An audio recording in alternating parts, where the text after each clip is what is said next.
devoted New Jersey employee watched his life savings vanish on his computer screen. His $300,000 retirement fund was wiped out alongside 30,000 other jobs. Leaders of America's largest telecommunications giant knew their stock was collapsing to just 9 cents. They had quietly hidden $11 billion in fake profits, creating the largest corporate lie in history. A high school gym teacher built a massive empire using a basic addition trick. The bankruptcy wiped out $74 billion in peak value, leaving investors with nothing. Henry Bruin spent 12 years at the company, believing it was the future of America. He did not know his billionaire boss was a former basketball coach with no corporate experience. For a decade, the stock only went up until a single blocked merger threatened to expose everything. What lay behind those locked office doors was a $180 billion house of cards. To understand how this happened, we must look at the rise of founder Bernie Ebbers. He was born in Edmonton, Alberta, in August of 1941, far from the bright lights of Wall Street. He spent his early career working as a high school basketball coach and gym teacher at Peck High School in Michigan. In 1983, he met with a small group of investors at a Days Inn in Mississippi. They formed a tiny long-distance telephone company called Long Distance Discount Services. In 1995, the small business was renamed WorldCom, and the former gym teacher was named its chief executive officer. The company began a relentless buying spree, acquiring over 60 rival telecommunications companies during the decade. In 1999, WorldCom had grown into a giant worth $180 billion.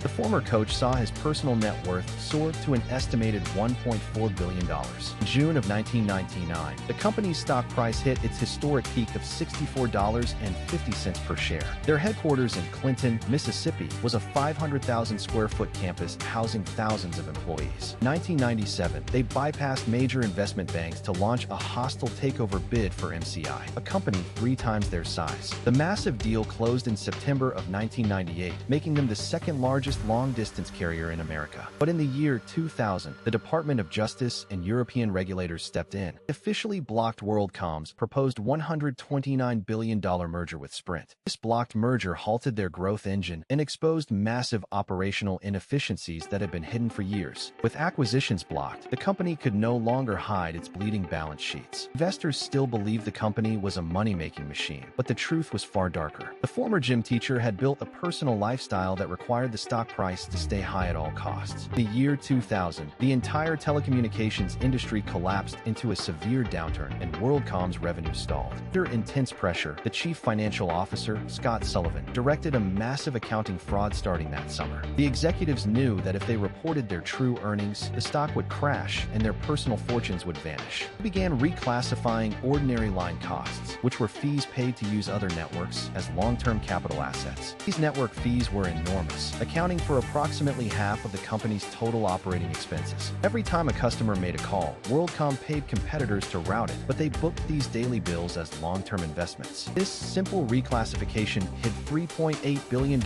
in operating expenses in the first wave of discoveries alone. By turning expenses into assets, they artificially inflated their pre-tax income by $11 billion over 3 years. Average families looked at these glowing financial reports and believed they were investing in the most profitable company in America. The world's most respected accounting firm, Arthur Andersen, served as WorldCom's external auditor during the entire fraud. The auditing team was actually housed inside WorldCom's headquarters, yet they failed to request key ledger entries. The auditors trusted the executive team completely, signing off on billions in assets without ever verifying the raw data. In the official books, these fraudulent expenses were recorded under the vague and misleading label of prepaid capacity. In 2001, WorldCom reported a profit of $1.5 billion, while actually losing $1.2 billion. While the company claimed to be thriving, the actual business was burning through cash and heading toward bankruptcy. By the time the truth emerged, the company's total debt load had reached $41 billion.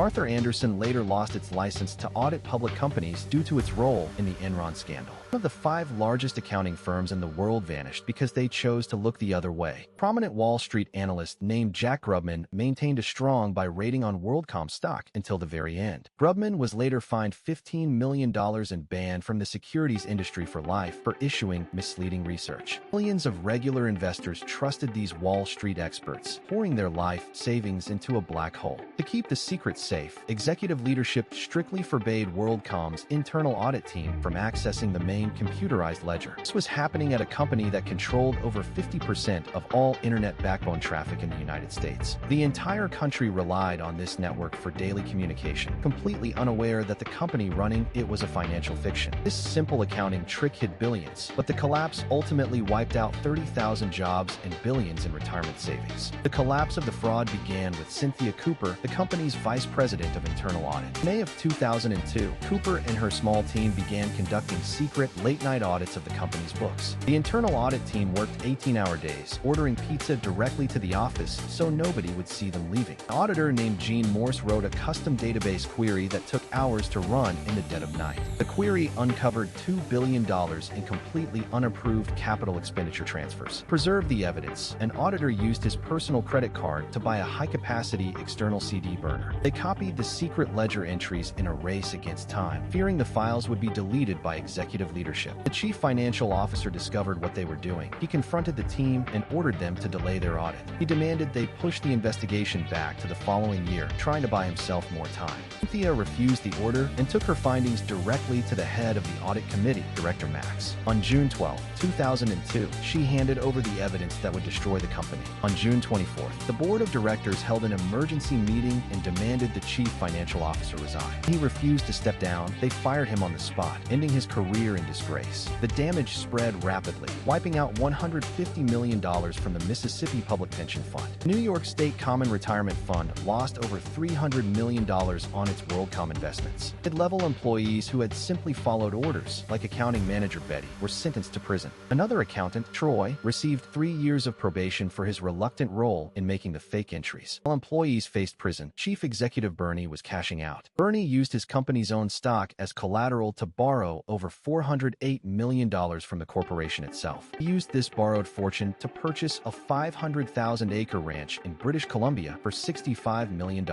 He bought a professional hockey team, the Jackson Bandits, indulging his personal passions with corporate funds. He acquired 80,000 acres of timberland across 3 southern states through a private holding company. Under immense pressure from his mounting personal debts, he was forced to resign from the company in April of 2002. Meanwhile, his chief financial officer received a $10 million retention bonus on top of his high salary. The chief financial officer was building a 24,000 square foot mansion in Florida before it was seized. One day after the company announced its financial restatement, the Securities and Exchange Commission filed a lawsuit. The company agreed to a civil penalty of $2.25 billion, which was later reduced in bankruptcy court. A settlement of $750 million was distributed to thousands of investors who lost their savings. A court-appointed trust liquidated all of the former chief executive's personal assets, including his ranches and timberlands. Legal fallout reached Wall Street, where Citigroup agreed to pay $2.65 billion to settle investor lawsuits. JP Morgan Chase settled similar investor lawsuits in 2005, paying out $2 billion. In total, major Wall Street investment banks paid over $6 billion to settle claims of misleading the public. Bernie Ebbers borrowed $408 million from his own dying company, while Wall Street paid the price. Telecom empire fell because executives ignored basic math until the multi-billion-dollar lies became too large to hide. His chief financial officer pleaded guilty and received a reduced 5-year sentence after testifying against his former boss. During his federal trial in Manhattan, Bernie Ebbers claimed he had no knowledge of the fraud because he was not an accountant.